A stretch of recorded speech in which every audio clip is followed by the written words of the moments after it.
Hoy, road trip tayo bukas. Sino G? Paalam lang ako. Kanino, Jack? Sa parents mo? Palagi ka naman pinapayagan ng mga yun Sa girlfriend ko si Leah. Siya yung papaalam mo na kay Ash. Anak ng mga under! Ang corny nyo ba? Ang cringe pati. Bakit nyo kailangan magpaalam sa mga girlfriend nyo? Ano yan? Kasi girlfriend namin sila, Adli. Ayaw namin sila mag-overthink. And wala namang masama kung magpapaalam kami. Hindi Ibig sabihin, hawak nila yung mga desisyon nyo sa buhay? Kadiri, mga babae moments nga naman. Hoy, Adli, ito yung isa sa mga rason kung bakit ayaw ko mag-girlfriend. Bakit kayo hihingi ng permiso sa babae mo magro-road trip lang naman tayo? Hadlang sila sa kasiyahan nating mga lalaki. Lasing ka ba o hindi ka lang nakapag-toothbrush? Ang dumi kasi ng bunganga mo, Adli. Kaya ka walang girlfriend kasi ganyan ka magsalita. Hindi ko gagawin yung mga pinagagawa ninyo. Tignan nyo, kinikilabutan ako. Kakainin mo rin yung mga pinagsasabi mo. Gugutumin ko na lang yung sarili ko. Mga under. Hoy, Adli, mag-billiards tayo tapos may inuman. Papaalam lang ako. Sa girlfriend mo? Sige. Sa crush kong si... Crush? Crush pa lang? Ganon? Sige, chat mo na lang ako Sige. Hindi magpapaalam sa girlfriend, Red. Hindi rin sa nililigawan, Jack. Kung hindi sa crush naman pala magpapaalam itong kaibigan nating si Adli. Iba pala magkagusto to Ano nga ulit yung sabi niya 2 years ago, bro? Sabi niya, mga under daw yung mga nagpapaalam. Mga cringe raw. Ano po yung isang sinabi niya? Hadlang daw mga babae sa kasiyahan natin. Tapos ngayon, crush pala nagpapaalam na agad. Grabe ka na, Adli Your heart is so unpredictable. Oo na, ang daming sinasabi. Oo na! I was immature, okay? May character development na ako. Tsaka hindi ko lang siya basta crush. Iligawan ko na siya. Gusto ko siya, tsaka isa siya sa mga dahilan kung bakit masaya ako palagi. Kaya oo na, mali na ako dati. Para akong tatay mo sa sobrang proud sa'yo. Dahil dyan, mag-triple date tayo this weekend. Triple date? So, kasama rin si Jana ko. Hindi pre, triple date. Tayong 3 lang. Huwag naman to si Jack. Tinatanong na maayos tapos parang ewan naman sumagot. Ewan ko sa'yo. Pikon. Di, may chika ko sa'yo. May bagsak ka? Kinrushback na yung classmate niyo si Rene? May boyfriend na yung kapitbahay niyo? Or may bagong tinda si tita? Ano? Di yun. May bagong sasakyan si Miss Toledo. Lawyer na kapatid mo. Buntis yung kumari ng mama mo. Nakauwi na yung kagawad niyo galing Singapore? Or, corrupt na naman yung bagong presidente niyo ng Home Association? Ano? Kung patapusin mo muna ako, hindi yung ano-ano yung mga sinasabi mo dyan. Talak ng talak, andar ng andar, parang hindi nauubusan ng gasolina Sorry na mahal, huwag ka na magalit. Ano ba yun? Okay na? Pwede na magkwento? Ganun ka kasi kapag may chika, ang dami-dami tapos sunod-sunod. Aba, sumasagot pa siya Asa na ba yung tip para sa bibig ko? So ito na nga. Napapabalita daw na may kapangyarihan si Rose Ordonez. Si Rose? Yung incorrectly Rose, yung Lodi Cakes mo, Oo, kasi nag-post itong si Hyde sa social media tapos nag-uusap lang daw sila tapos biglang sumulpot si Roseline. Ano ka ba? Nag-i-imagine lang yun? Gumagawa lang yun ng kwento? Hindi, may ebidensya. Ay, nako. Madali na lang mag-edit ng photo ngayon. Tutuusin mas gwapo pa nga ako dyan sa mga characters ni Rose At huwag ka maniwala. Ako nakukuha. After nung pa sino sila? Rose?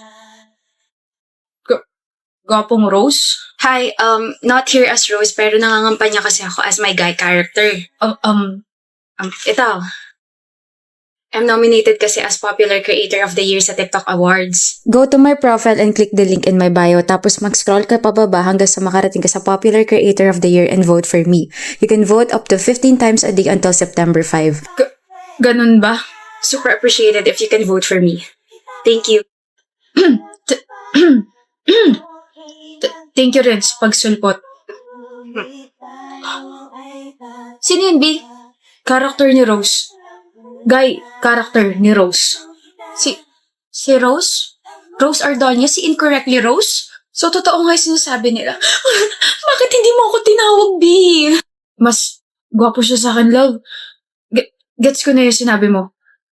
Mas gwapo nga siya sa akin. B naman ba't di mo ako tinawag? Visit ka. Ano score mo, April? 20. Perfect. Bakit? Nag-aral kasi ako, hindi katulad mo. Nag-aral ako. Oo, mga 5 minutes lang kasi mas inuna mo yung jowa mo. Babawi ako. Makikita mo. Eh di bumawi ka, let's see kung sino mas matalino sa ating dalawa. Ano score mo sa exam? 41. 41? Wala ka pa sa kalingkingan ko, April. 48 ang score ko. Walang nagtatanong, Rona. Ito ang proof na I can multitask. Samantalang ikaw, wala ka na ng jowa. May 9 mistakes ka pa sa exam. Nakakairita yung pagmumukha mo habang iniinsulto mo ko. Ano ba mga mali mo? Yung computation, mali yata yung ginamit kong formula. Patingin, pangit talaga ng sulat mo. Turuan mo ako, hindi ko sinabing insultuin mo yung penmanship ko. Napagbaliktad mo yung formula, ito dapat yung ginamit mong formula. Kunin mo libro mo, dali, explain ko. Ang baba ko, April! Kasalanan ko? Habang nagkukwis kasi tayo, binabangungot ako ng pagmumukha mo. Visit ka. Ano, ilang ka? 9. Ang baba nga! Ano ba mga sinagot mo? Pangalan ng jowa mo? Pangalan mo siguro nalagay ko kasi palagi kang mali sa paningin ko.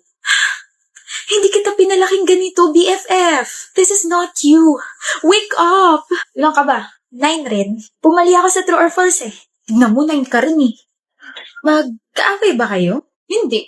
No. Eh bakit parang magkalaban kayo lagi pagdating sa exams, quizzes, at saka recitations? Para kayo nagpapayabangan, ganun. Rona? Totoo ba yun? Are you competing with me? Are you threatened? Bring it on. Ganun ba gusto mo? Alam mo, Kayla, this is just how we motivate each other. Friendly competition, tapos kami lang yung nagkakaintindihan. Pero okay kaming dalawa. Hindi kami magkaaway, di ba? Oo, hindi kami magkaaway. Palagi ko nga siyang tinuturuan kasi mas matalino ko kaysa sa kanya eh. Mas matalino ako. Mas napaka-sobrang talino. Mag-best friend nga talaga kayo. Kayo lang talaga nagkakaintindihan. Excuse me. We listen and we don't judge. BFF edition. Pag may nag-chat sa akin tapos hinihingi yung number ko, sa'yo yung binibigay ko. We listen and we don't judge. Nung high school tayo, lumapit sa akin yung crush mo tapos may pinapabigay siyang letter. Hindi ko binigay sa'yo kasi gusto ko parehas tayong single hanggang sa makagraduate tayo. We listen and we don't judge. Gamit ko yung panty at bra mo ngayon. Nung college tayo, one time pinakopya ka, diba? Pero minali ko muna lahat ng sagot ko. Tapos nung nagreklamo ka sa akin na mababa yung score mo, I told you na mababa rin ako, pero ang totoo, mataas talaga yung nakuha ko. Kasi, pinalitan ko yung mga sagot ko after mo kumo. We listen and we don't judge. Nung nangaraling tayo, kumupit ako ng 50 pesos na nakuha natin, kahit na ikaw lang yung kumakanta tapos ako display. Nung nag-away tayo nung high school, pumunta ako sa bahay ninyo. Pero wala ka nito, nasa galaan ka. Tinago ko lahat ng mga bra, panty, tsaka socks mo para hindi ka makapasok. Oh my gosh, ka nagalit pa ako kay mami nun? Sorry. We listen and we don't judge. May mga times na 5 araw akong hindi naliligo. Girl! We listen and we don't judge. Same. Oo rin pala eh.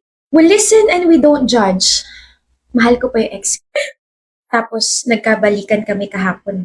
Andy, niloko ka niya. Sabi niya magbabago na siya eh. Sabi niya hindi niya na ako sasaktan ulit. Sabi niya hindi na siya maglolo ko ulit. Okay, we listen and we don't judge. No, I listened and I will judge you.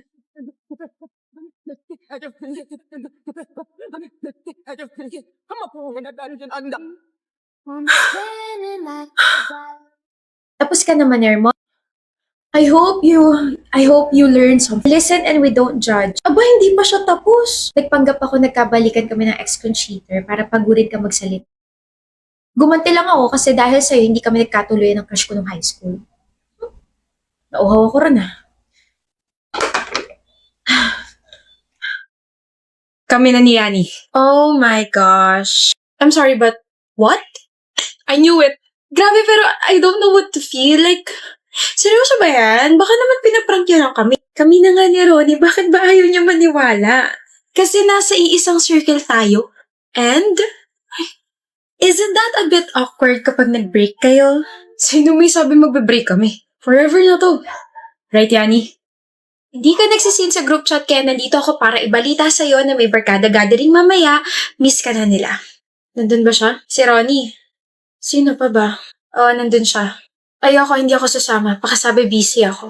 Na naman, Yani? Ronnie said na nag-end naman yung relationship niya ng maayos. Nung tinanong kita, you agreed. Pwede wala nang awkwardness yun. Dali na, sumama ka na. Haya, ayoko. Fine. Hello. Yan, nag-video call na lang ako sa'yo para kahit pa paano makita ka nitong mga to. Wait lang ah. Ronnie? Sabi ni Haya, busy ka raw kaya hindi ka makapunta. Busy? Yan ba mukhang busy? Anong ginagawa mo rito? Akala ko ba babalik na tayo sa dati? Umalis ka na. Na hindi awkward, na hindi nag-iiwasan na... Yani, it's been more than a year. Mas nang dinagal na relasyon natin, ano? Di ka pa rin nakaka-move on? Binabahira mo yung barkadi. Akala ko ba okay na tayo? Hindi. Hindi tayo okay. Okay tayo kasi yun yung pinaniwalaan mo. Pinangunahan mo yung emosyon ko. Never tayo magiging okay, Ronnie. Hindi ka pa nakaka-move on. Hindi pa. Kahit gustuhin ko, hindi pa ako maayos. Don't tell me, mahal mo pa ako. Yani, may bago na akong girlfriend. No offense, pero hindi ako bumabalik sa ex. Di na kita mahal. Ano ka, special lugaw? O, yun naman pali. Ano sabi mo?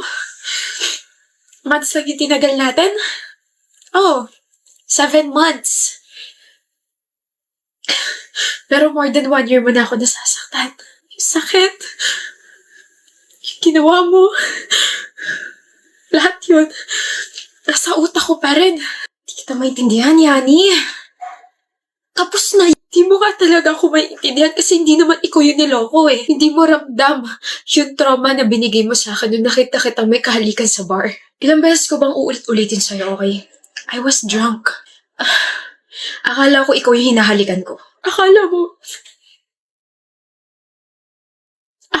pa rin ba na ako yung kausap mo na nakikipaglandian ka sa chat? Look, naboringan ako sa relasyon natin kaya naghanap ako ng excitement. Pero sana hindi mo na lang masyadong dinamdam yun kasi sa'yo pa rin naman ako babalik eh. Alam mo kung bakit hindi ko pa rin masabi sa barkada yung totoo? Kasi nauna mo sinabi na okay tayo. Na maayos tayo naghiwalay. Kaya umagri ako, di ba? Kaya ako na yung lumayo. Kasi nahiya naman ako bigla eh. Mas maganda na kumpleto tayo. Mahiya ka naman sa kanila. Ikaw yung sumisira sa buong barkadi. Alam ko makapal yung mukha mo, pero may mas ikakapal pa pala yan, no? Umalis ka na at huwag ka na magpapakita rito, Ronnie, kasi maroni ka. Naroronihan ako sa'yo. Ditiri ako sa'yo. Kaya umalis ka na. Bala ka sa buhay mo. Hey, ba't kayo nandito? Di ba may barkada gathering kayo? Meron nga at dito namin gaganapin. Hindi kasama si Ronnie at never na siyang sasama sa barkada. Bakit hindi mo na-end yung video call natin kanina so we heard everything? I'm sorry for not telling the truth. No. I'm sorry. We're sorry for not being there for you. Mukha lang kami mga siraulo pero hindi kami natotolerate ng mga cheaters. Ano mo siraulo? Ikaw lang yun. Oo nga, dami mo pa kami. Grabe naman kayo. Thank you for being here. Anyway, thank you for being strong, Yani. Okay? Nagdala kami mga pagkain dito and I say we eat, we watch, we play, and we stay. No raw? Ay, hindi ka kasama.